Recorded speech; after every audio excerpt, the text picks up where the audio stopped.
What's good, YouTube? It's your boy DB back with another Splinterlands video after another little mini hiatus. I'm working on something massive for Web3. Can't announce it quite yet, but I will be announcing it soon, and you'll understand why I've been super busy. But in this video, we're going to be covering the latest town hall, all the craziness that's going on, because there's so many things been happening in Splinterlands while I've been tied up that it's just kind of hard to fathom this much is going on. And I've also got a little mini announcement that I can make today, so stay tuned for the rest of this video. By becoming an early member of my Patreon for just £4 a month, you'll gain access to a special area of my Discord where you can pick my brain, see the moves I'm making or planning to in both crypto and play-to-earn gaming even before I cover it in videos. This is along with many other perks and future planned perks tied to my own projects. Welcome back, everyone. So first off, let's get this straight out of the way because I'm super pumped to announce it. I have been signed to stream on the Splinterlands TV starting literally tomorrow night. I go live 8 PM UK time till 10 PM, so it's a 2-hour slot that I'll be doing. I'm not too sure what that is in Eastern hours. Is Eastern Standard? You're like 4 or 5 hours behind me or something. Just use Google and check it. I could have done before I made the video, but I never have that quite level of professionalism, so I'm not entirely sure. But I know it's 8 PM UK time until 10 PM, so I'll be rocking it out over there for 2 hours. Likely do a little mini session before on my own channel, as I often do on a couple of other games, but my Splinterlands content will be on Splinterlands TV, so I hope to see you there, throwing your boy some support. It's quite an energetic stream compared to a lot of Web3 streams. I come from streaming and I have been doing that for like 5-6 years now. I'm losing track. You know, for major studios like EA and other studios, so live content is what I do. I do it better than I do recorded content, so hopefully I'll bring a new energy that's not too familiar in Web3 gaming and will be fun for you lot, because I focus on engaging with the audience and just kind of messing around and stuff like that. It should be a good pace for everybody. Anyhow, let's get into today's town hall. It's been so long since I did one, I actually forgot what they're called. Right, let's switch over. Incoming squeaky chair moment. Right, so first off, I just want to say, whoever does the art, I love it. It's so clean, like the fonts and everything. Your artist is smooth. I wish my thumbnails were quite so nice. Anyhow, right, so this was one town hall I unfortunately missed. Normally I spend a good hour in the live town hall listening in, getting involved, messing around in chat. Some of you would have seen me there in the past. This one I actually wasn't available even for 5 minutes of it. I had a very busy Monday. New staff member on my team for this big project I'm working on has kind of kept me a bit busy this week. But anyhow, so the next big thing that they're working on at the moment is bringing SPS rewards into Brawls, to hopefully incentivize people getting involved in Brawls and joining guilds. Now, I don't know why people aren't doing this already. You get a really, it's a small little upkick in rewards, like currently in my guild it's 2%. In your actual your battle bonuses and stuff, and I love the atmosphere of getting to play in a team and chat, share ideas and stuff like that. So I've been in a guild since the second I started playing the game, even before I understood what a brawl was. That said, I find brawls really fun. It's one of my favorite parts of this game. Tournaments and brawls are probably the two best things in this game, so it blows my mind there are a lot of people that just don't play these. So I will get a little mini recruitment in because I'm smart like that. I have my own guild. AOK, Earn or Burn. And you can easily just drop a comment down below. I'll put a link into our Discord server where you can pop in, get a feel for the place, and come and play with us. We're very different to your usual play-to-earn guild. In a lot of play-to-earn guilds are just about having scholars and making money. And that we're very gaming based. We're what you're probably more used to if you play Halo, Call of Duty, or something along those lines. We're a team that mess around. There's lots of banter. At the same time, we share strategies and stuff like that too. So it's far more familiar to you if you come from traditional gaming, and it's probably very alien to people that are only used to the investment side of things, because although we discussed that too, we have a lot of fun with this. We got a few spaces because we had a couple of alt accounts and they're just not as active right now because things are changing in the game. So check us out, come join us and have a bit of fun. Anyhow, so what they're doing is fixing the SPS to the Brawl tier. This should push those bigger guilds to move upwards, because at the moment a lot of them sandbag and play in the lower leagues so they don't have to fight other big guilds at the top. That said, because they're going to be having a fixed amount per tier, it's going to be far more incentive for those big guilds to go and fight it out in a much smaller pool for bigger rewards than coming down and bullying people that have only got like bronze and maybe one silver deck or something with their maxed out cards of every single variety. Are they working on... yes, they have. They've mentioned something about alpha and beta, because those frays are usually a lot harder to build, especially if your guild is mostly new players, which mine is. Most of us have been around since either the end of Untamed or have come in since Chaos launched, so we don't really have any alpha or beta cards. Some of us own a handful of them, but that's a difficult one for us to fill. The gold foil's not so difficult. It really comes down to summoners. Summoners are a lot more expensive than a couple of standard cards. But yeah, those are something that probably do need to address. I would say the alpha and beta in particular.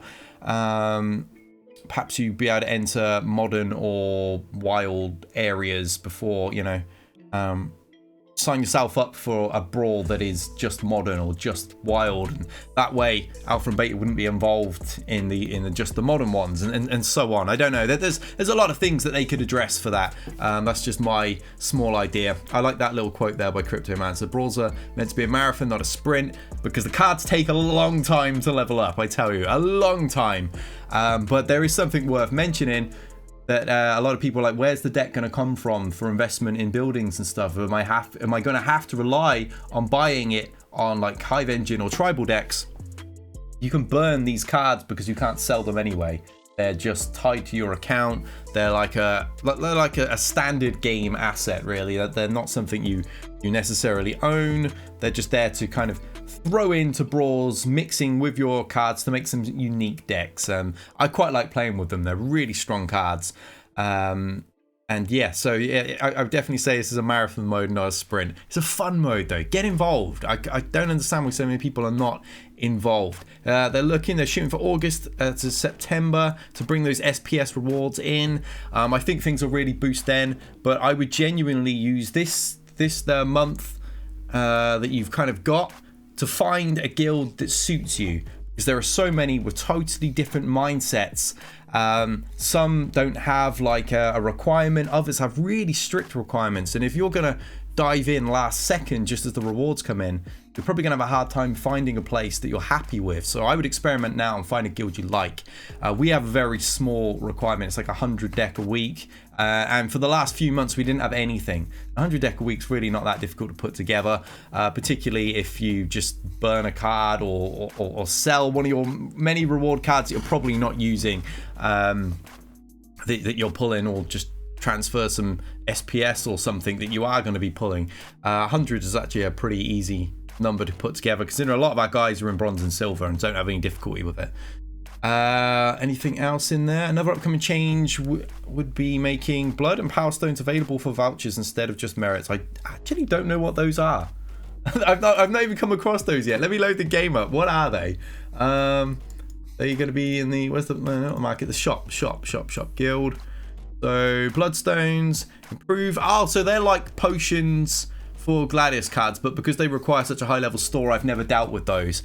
We've actually got a level 2 store, but we're unable to currently push that through because there's a brawl on at the moment. We can spend those crowns as soon as this brawl's over, and we've got a level 2, which allows us to buy the packs.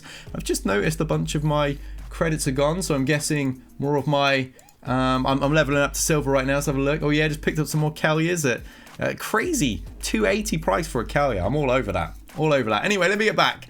So yeah, that looks like they're going to be able to be available for vouchers instead of just merits. That's quite cool. Not sure I'd want to spend a voucher on them. I think they're one of the best assets in this game. When new things come out, the whales want them fast because of airdrops and such.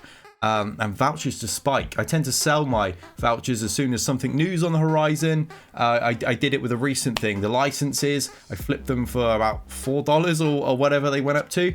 I sold them right at the top, perfectly timed, and then I bought them back in when they were about $1. So I got a nice increase on my voucher set, and I'll probably do the same in Rift Watches too, because yeah, I'll get into Rift Watches next. I'm sure they mention it here anyway.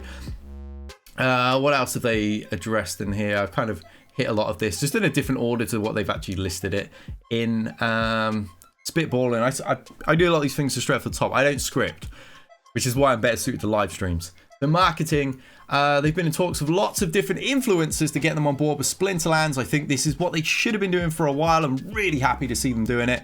I love the team. I don't mean to come across it negatively with my criticisms. I just want the game to succeed, and I feel sometimes I might spot something that they might not spot, and vice versa. So they're actually they've got an OG Hearthstone player. I see they spelled Hearthstone wrong, but they've got an OG Hearthstone player, Alliestrasza. Is that right? I know that name. Seen that name before. I used to play Hearthstone, so probably why. Is she on YouTube? I'm sure she's a YouTuber. Anyway, she'll be streaming from today. Oh, I've probably missed that now. That's a bit annoying. I'll have to have a look in a minute and see what time she's on. But that's great. I have long said that these are the kind of influencers that would be well worth kind of trying to get to at least test Splinterlands out and see what they feel about it, because a lot of those games, you don't own your assets. And one of the most frustrating things about those games is when real world money is put into them, if metas shift or you end up switching game or whatever, that's sunken cost, and you don't get it back in a game like Splinterlands. You know, you could sell those cards if you're taking a break, or rent them out or something, you know, or just hold them as a tradable asset and just monitor the market. There's all sorts of options. So yes, I'm really happy to see that. I was a Hearthstone player, played Magic. My main game was Pokemon trading card games, both physical cards and the digital games. So I mean, if they've hooked me, people like me will be interested in this. So I think that's a really good pickup. More information on Splinterfest. I'm gutted I can't be there. It's just out of my price range right now. I'm a single dad. I've got a lot of expenses. I'm renovating my house. I've got all sorts of other projects I'm involved in. I've got my own project where I'm co-founder of, as well as this one I'm working on. Time and money are just not available for me to fly out there, because for us it's pretty expensive to head out there, unfortunately. Just the flight's the most expensive thing. So a bit sad I can't be there, but I've got a lot of buddies that are going to be there within the community and the developer scene and stuff like that. So looking forward to what what sneak peeks and stuff they can share with me. They're teasing a big announcement to release in next week's Town Hall. Ooh, well, I'll try and be there for that one. Creative team, they've created a new SPS dashboard screen to replace the current one. Yes, I've already seen that. It was a little bit strange because I've seen that airdrop one since I started playing, so that was new. Other priorities are Rift Watches, land assets, and the non-card market. I'm looking forward to those kind of things all getting brought into play. I'm still on the fence whether I want to buy land or not yet. I just don't know enough about it to know if it's going to at least hold its current value that it is on Hive Engine or not. Terribly gutted I did not get into this game when those land plots were like $20 or whatever ridiculously low number they were. Is there anything else in here? So clips, a bit of streamer spotlight. Apologize, I'm not familiar with either of you two, but glad you're getting the spotlight. All content creators should support each other. So Q&A, here we go. Right, so merits in the reward chest, they've been added since last week. I actually got a really nice payout of about 600 in my very first chest, and I was so busy I only got like 2 chests that day, and I got a nice little payout. I was very happy. They're soulbound, prevents bot farms accumulating on one account, which is what I like about them. I think there is definitely room. Some people don't like Gladius cards, they don't like merits. I do. There is room for traditional gaming assets and Web3 transferable assets in these games. It doesn't all have to be about crypto. It doesn't all have to be about NFTs. There is room for everything in gaming. The investor type, the extractors won't like it, but this is a game as well. Okay, so I'm fine with that. Takes a large... Oh, yeah, this is what I was talking about. It's a really slow grind. Takes a long time to level these cards up. the merit should help speed that up. I'm very glad. I've got a couple of them leveled up, but very, very few. Rift Watchers will release the white paper with all the sale information as they can. Excited to see that. I'd love if us Splinterlands TV people got some early news on that. If Debs, you're listening, give us some early news so we can break that. That'd be sweet. Total cards will be 43. That's definitely bigger than dice, isn't it? I'm sure there was like 6 commons and even less on the others. So we've got 12 commons, 12 rares, 12 epics, including 6 airdrop summoners, and 6 legendaries. That's definitely much, much bigger than dice was. When there were like 2 or 3 legendaries in that, it's got to be like double the size from what I can see. Anyway, they're going to print 3 million packs. I'm much happier to see a smaller print release. I think Chaos was still a little bit too big. Yes, if the cards are leveled up and everyone's rising up the leagues, it's not so big, and that's kind of the way it's been balanced and scaled. But people aren't doing that yet, so it feels, you know, like it's taken a while. That said, 3 million is a great number. It's a great number. Price of the packs is $5, and obviously it's being sold in SPS. I'm a little bit hesitant to buy. At the same time, I want to. I'm a collector at heart, hence the whole Pokemon background. But also, I'm fearful of the Bitcoin pizza vibe, you know, like SPS right now is like 5 cents or just over 5 cents. So what you're talking like 100 SPS to get a pack. But SPS has been right up near $1 before, and as the game matures and grows and the market once again rises, the value is going to go up, and I'm just very hesitant to spend nearly what could amount to $100 in the future of SPS on these packs. I'll probably end up doing a little bit. It's just the whales that are going to feel it more should SPS spike one day and they've just burned tens of thousands of SPS on packs. But the collector in me is probably going to refuse to sit out, and we'll probably want to get a couple of these. And I want me some airdropped summoners. That's always the hook, isn't it? It really is. Airdrops are so exciting. Proof of victory, a new term coined by Aggro, the mix between play to earn and play, pay to earn and play to earn. If you win battles, you'll earn. Splinterland caps the amount you earn, depending on your league. You can't just pay more to beat someone in your league, rather you need some skill. And that's what is needed to come to Web3 gaming for so long, because there is a bad rap that money only comes in from new players, and you don't need to be good at the game. You can just extract from it. No one needs to develop time to get skillful at these games. Well, unfortunately for those people that are just in it for extraction, these games are becoming more like games, and as a result, skill is becoming more of a necessity. And it's not just in Splinterlands, there's quite a few others, particularly like the Battle Royale type shooters out there. Good luck extracting from them if you're no good at headshotting, that's for sure. So I'm really happy to see that they see the game that way too, and that's what they're pushing for.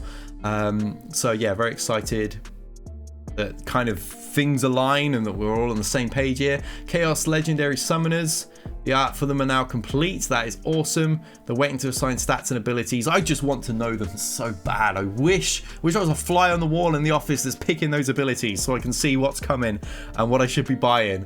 After the release of Rift Watchers, creative team wants to change their character development pipeline. New pipeline consisting of character skins like extra designs and colors. I'm all for that. I'm all for these kind of things that are not forced on you but are optional, which is a big thing in gaming and just kind of ownership, really. Optional ownership and stuff like that is a really good feel. So what we got? A new wallpaper for Splinterfest, some Rift Watchers concept art. I mean, the green background tells me he's Earth related. He looks pretty cool. Sketch concepts, fire summoner. Damn, that girl is hench. Is that even a girl? I just noticed a massive beard. I don't know. Very, very ladylike eyes. I'm not here to assign their gender. Either way, they look cool. Oh, that's cool as heck. That is. I like this.